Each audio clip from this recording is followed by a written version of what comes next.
PSA and Fiat Chrysler have agreed to combine in a deal that will create the world's fourth biggest automaker by sales. The car maker signed a binding accord for a 50-50 merger of their businesses. That's according to a statement they released in the past hour. The new company will be led by PSA Chief Executive Carlos Tavares, with Fiat's Chairman John Elkann holding the same role at the enlarged company. Let's get more with Bloomberg's Milan Bureau Chief Tommaso Ebhardt.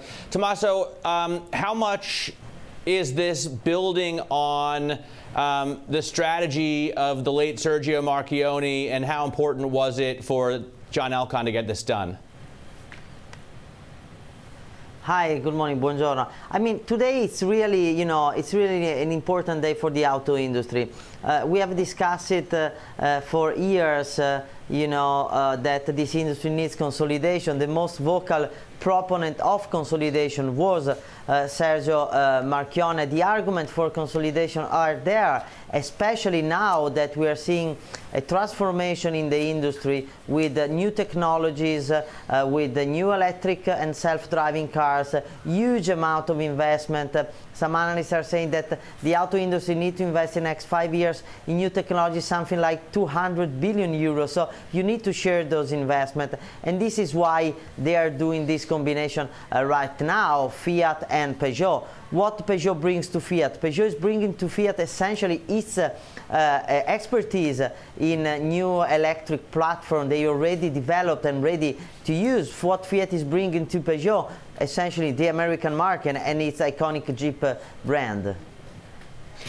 And Tommaso, let me ask you about, obviously that's the longer term logic for the deal, which we've talked about many times.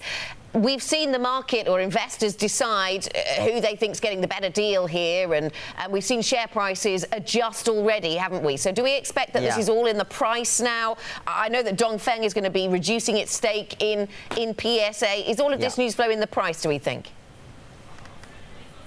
But somehow the news is priced in. Fiat, when the deal was first announced at the end of October, was clearly undervalued, and at the time Fiat got a sort of a premium in the new entity. Fiat shareholders got a premium of about 1/3 of their value. Then Fiat share rose in the meantime, and now the market value of Fiat and Peugeot are almost the same. Actually, Fiat market cap is a bit higher than Peugeot's one.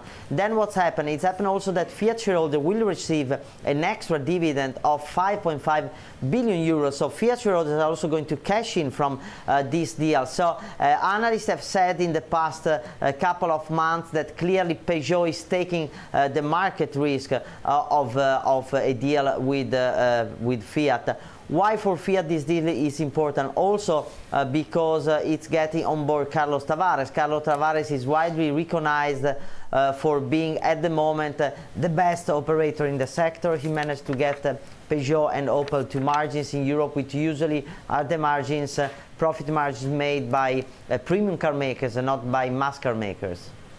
I don't know. If they had Elon Musk, maybe they'd be worth even more, Tommaso.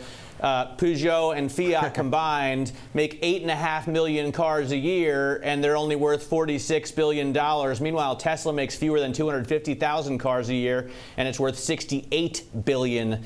So just to put that in perspective in terms of how the market values these companies. Tommy, thanks so much for joining us. Our bureau chief out of Milan, Tommaso Ebhardt.